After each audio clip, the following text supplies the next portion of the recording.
Hey everybody, in today's video I'm going to talk about the difference between three commonly used guitar pedals: overdrive, distortion, and fuzz. The pedals that I'm using today are going to be an Ibanez Tubescreamer, a Boss DS1 distortion pedal, and then for my fuzz I'm going with the Electro-Harmonix Big Muff. Now you're probably used to seeing the big silver one, the Pi.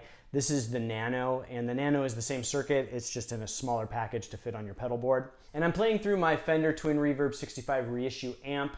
That's going to be my clean tone. I've got a little bit of reverb on it right now. And so I'll play a little bit just so you can hear what my clean tone sounds like to start with.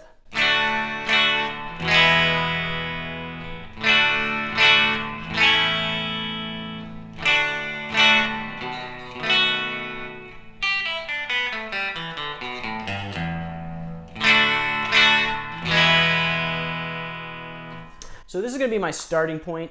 And the first pedal I'm going to use is the Ibanez TS9 Tubescreamer. Now I have a TS9X which has a few different modes, but I typically use it in the TS9 mode. I like that one the best.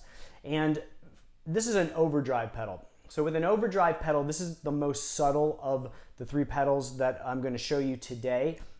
And the idea behind the Tubescreamer or the overdrive pedal is to simulate what an amp sounds like, what a tube amp especially sounds like when it's kind of pushed to the max. So a lot of the distorted tones that you hear are basically signal clipping. So if you picture the wave of your signal, it looks like just like a regular wave, it's curvy. Now when you push that signal, like with the tube amp, when you push the tubes to the max, you're going to that wave is going to kind of hit the top of the headroom in your amp. And the headroom just basically means that's how much clean space you have before that amp starts breaking up or distorting. And so the overdrive pedal is going to change your signal so that it mimics that clipping that you get just when your tube amp starts to be pushed to the max and start to break up and give that really cool tube sound of overdrive. Now you can also use the Tubescreamer to kind of push your tube amp to max out on that headroom if you have it like partially cranked. But the real benefit of having the overdrive pedal is you can get that maxed out pushed sound without having to crank your amp. Like the Twin Reverb is notorious for being very clean at really high levels. It takes a lot to push it to get to overdrive. Some other amps, you can get that at a little lower levels. And so the Tubescreamer overdrive pedal, you can use it from anything from like blues.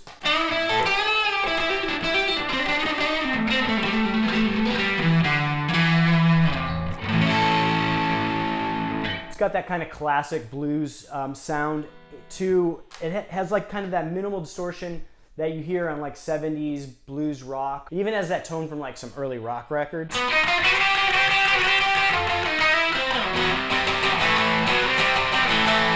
That real just kind of crunchy. So the Tubescreamer is a really versatile pedal. You can use it for a lot of different styles of music. And it's what I like the most about it is it gives you that kind of pushed feel, like it's very reactive to your picking. So if you pick harder,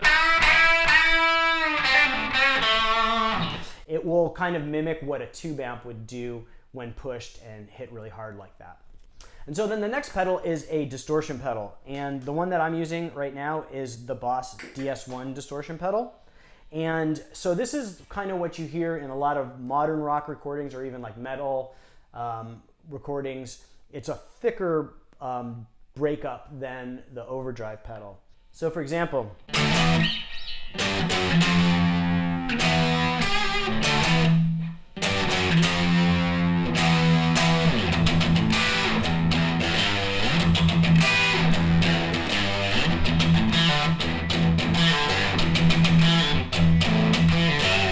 so you can kind of get that like early metal sound. You can even get like modern metal sounds out of it. And then you can even crank up the distortion a little bit and get like the thicker, more modern sound. So for example,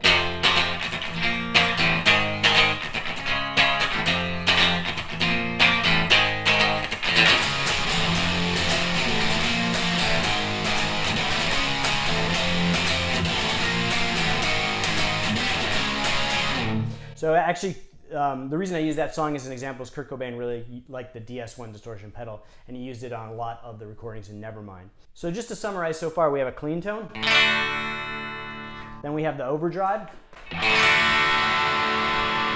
and then we have the distortion. So you can kind of hear the difference between the three. And then the last one I'm going to talk about is the fuzz pedal. Now I have the Big Muff Nano by Electro-Harmonix. This was used on tons of recordings. The Dinosaur Jr. uses it a lot. Even like the Black Keys use it in a lot of their songs. You'll kind of recognize the tone. And a fuzz pedal is a little different animal from the distortion pedal. It creates a different shape sound wave. It's like a squared off sound wave as opposed to the clipped wave. And it uses different components to do that. It's beyond my technical knowledge, but it gives it a different kind of sound. So here's my clean tone, and then here's my clean tone with the fuzz pedal on.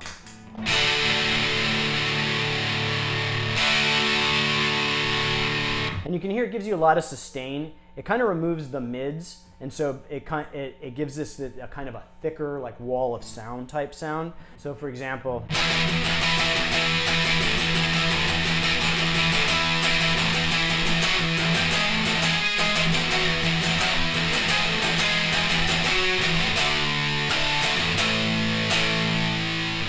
so you can kind of hear how it just kind of hangs. And it not only sounds cool with chords, but you can get some really cool kind of notey sounds.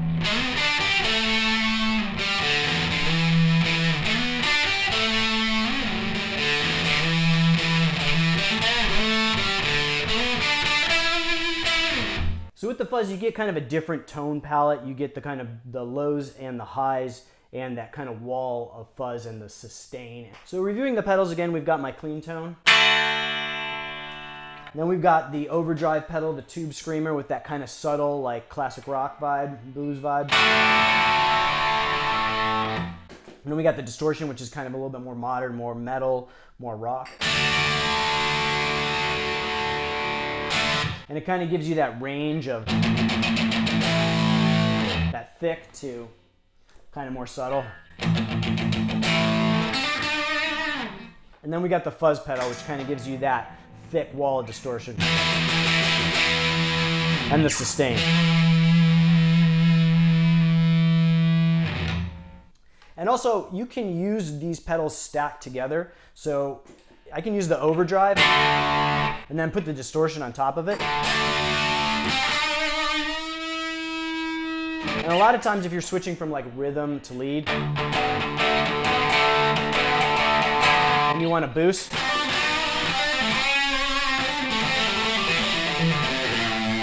you can kind of kick the distortion on.